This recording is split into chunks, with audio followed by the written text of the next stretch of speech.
Hello, and welcome to Rain's Cryptids, Myths, and Folklore. I'm your host, Rain. Today, we are talking about Mothman. Mothman is described as a humanoid creature, up to 7 feet tall. It is described with no neck, or its big red eyes being on its chest, and large 10 to 15 feet wingspan. Its extremely fast flying capabilities can make it hard to get a good look sometimes. Most describe it as being more leathery looking, at least on its wings. Some even describe it looking more owlish. The earliest mention of Mothman is November 15th, 1966 in Point Pleasant, West Virginia. I do wonder if it had been seen even earlier, but people were too afraid to say they saw it.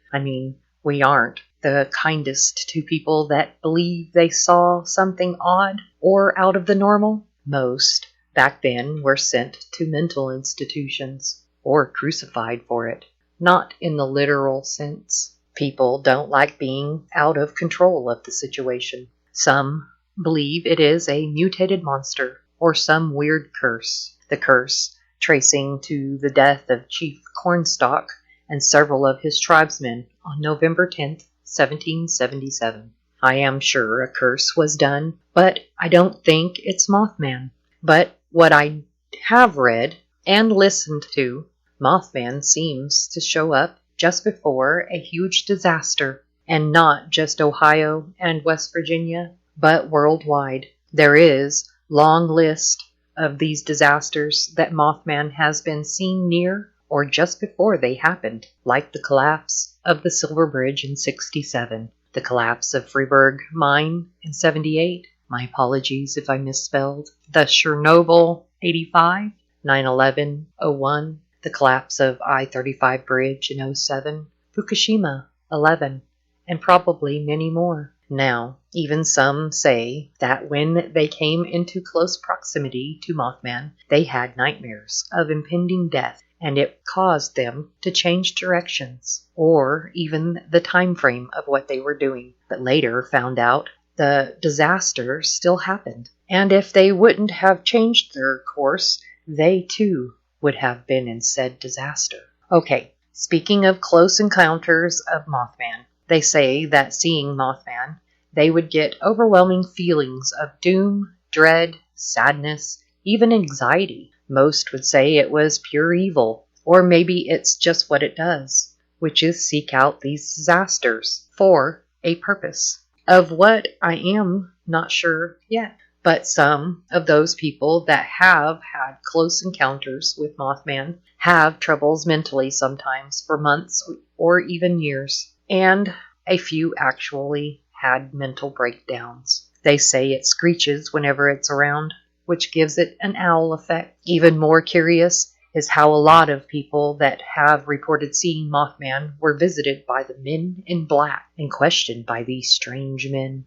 So, what could be happening is Mothman knows of these disasters before they happen and is attracted to it. Well, for a lack of a better term, a moth to a flame. For what reason?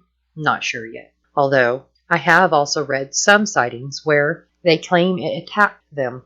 With that said, if I don't hear that one classic feature, the red eyes, then they could be mistaking it for a gargoyle. The one thing Mothman has done is scared a lot of people, but has even saved some. Of course, it was by terrifying them, but nonetheless, it did save them. Why he has such a scary aura, not sure. But I feel like maybe the Grim Reaper would have the same feeling in my opinion. This cryptid does intrigue me along with a couple others.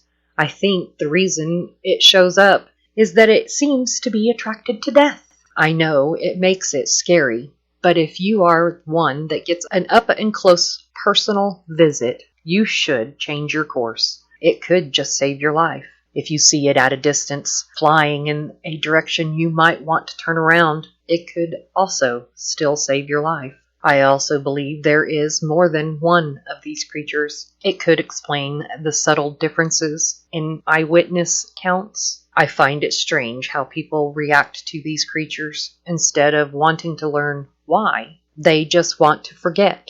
Of course, If you have had the up-close and personal encounter, I can understand not wanting to seek out to find information, but it could help quiet the negative feelings Mothman causes.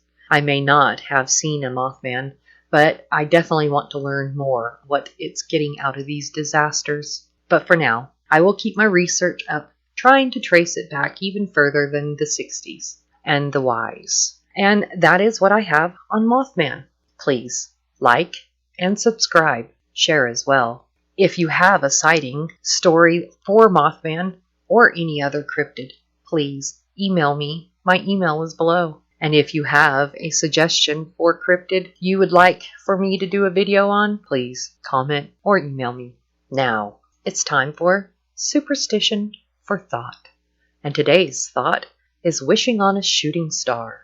I wish I may, I wish I might, wish upon this star tonight. The practice originated in Europe around 180 to 170 AD. So it was said shooting stars occurred when the gods would pry apart the cosmic spheres to peer into Earth to see what the mortals were doing. Then stars would escape between the spheres and fall onto Earth. It was stated that gods were more open to granting wishes made during such times. Now, with Christians, the shooting stars were thought to be angels, so it strengthened your desire to wish upon them. A shooting star has several meanings: reassurance, good luck, and hope. Seeing one is said to ease your worries and help you find the courage you need either to face a loss or start something new and receive blessings. These have been the meanings in ancient times, but even still today. And that is what I could find for this superstition for thought on wishing on a star. So I hope you get a chance to see a shooting star and make that wish. I'll be looking too. Thank you. And we'll see you next time.